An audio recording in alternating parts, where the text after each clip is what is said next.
দূষণের চাদরে ঢাকা পড়েছে দিল্লি। রাজধানীতে দূষণের মাত্রা 500 ছুঁই। দূষণ দৌড়ে পিছিয়ে নেই কলকাতাও। শহরের একাধিক জায়গায় দূষণের মাত্রা 200 ছাড়িয়েছে। তুলনামূলকভাবে যেখানে সবুজ বেশি সেই ফোর্ট উইলিয়ামে দূষণের মাত্রা 227। ভিক্টোরিয়া মেমোরিয়াল চত্বরে দূষণের পরিমাণ 186। শহরের ফুসফুস রবীন্দ্র সরোবর এলাকাতেও দূষণের মাত্রা 139। শহরে দূষণ বৃদ্ধির সঙ্গে সঙ্গে পাল্লা দিয়ে বাড়ছে জ্বর সর্দি কাশি।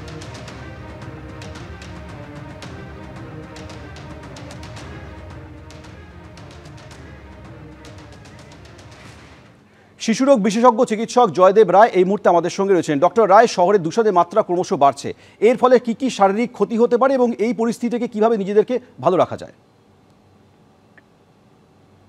যখন বায়ু দূষণ খুব বেশি হয় এর প্রভাব কিন্তু বাচ্চাদের উপরে খুব বেশি পড়ে।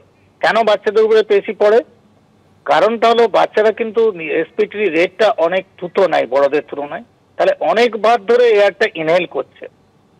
দ্বিতীয় হচ্ছে বাচ্চারা হাইটে ছোট থাকার ফলে তাদের হাইটে থাকার পরে তারা কিন্তু নিচে, যদিও এয়ার পার্টিকেল গুলো নিচে আসলেও সেগুলো বাচ্চারা ইনহেল করতে পারে। তৃতীয় হচ্ছে বাচ্চাদের এই লাং কিন্তু এখন ডেভেলপিং ফেজে আছে।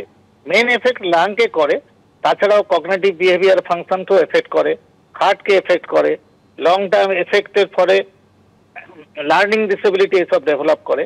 মেনলি রেসপিরেটরির দিকটাকে এখন আমাদের ইমিডিয়েটের জন্য সেটা খেয়াল রাখতে হবে। সেই রেসপিরেটরি খেয়ালের জন্য আমরা বলবো অযথা আউটডোরে বাচ্চাদের বার করবেন না। বিশেষ করে সকালের দিকে এয়ার পার্টিকেল গুলো আরো নিচে চলে আসে, সেগুলো বাচ্চাদের খুব বেশি এফেক্ট করে।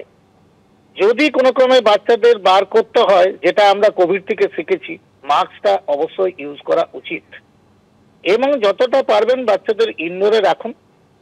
দ্বিতীয় যে ব্যাপারটা হলো যে এই সময় এই এয়ার পলিউশনের জন্য বাচ্চারা দেখছেন খুব হাঁপাচ্ছে, শ্বাসকষ্ট হচ্ছে। শ্বাসকষ্ট বিশেষ করে যারা রেসপিরেটরি ইনফেকশনে বারবার ভুগতে থাকে, এই সময় কিন্তু প্রিভেন্টার যে ইনহেলারটা সেটা কিন্তু অতি অবশ্যই ইউজ করবেন। আর যদি হঠাৎ করে অ্যাটাকটা বেড়ে যায়, সেখানে কিন্তু আমি বলবো যে যেটা রিলিভার ইনহেলার সেটাও কিন্তু ইউজ করতে হবে। ডক্টর রায়, ধন্যবাদ আমাদের সঙ্গে কথা বলার জন্য।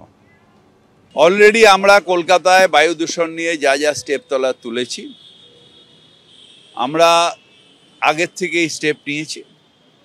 আজকে আমার একটা পোস্ট দেখবেন, তাতে রয়েছে যে আমরা দিল্লি হতে দেব না, আমরা কি করছি আর মানুষের সাহায্য কিসে যাই। যেরকম কম ইউজ অফ ফসিল ফুয়েল, মানে গাড়ি আননেসেসারি বার করবেন না। পুরনো বাস এখন বেশি না চালানো উচিত। বাড়িতে রিপেয়ার করতে গেলে অন্তত কভার করে রিপেয়ার করুন। এই মানুষের কাছে এই সাহায্যগুলো চেয়েছি। আর আমরা যেরকম স্প্রিংকলার দেওয়া, ফগ মেশিন দেওয়া দিয়েছি, দু একটা পয়েন্ট ছাড়া কিন্তু এখনো আমাদের কন্ট্রোলের মধ্যে বায়ু দূষণ আছে।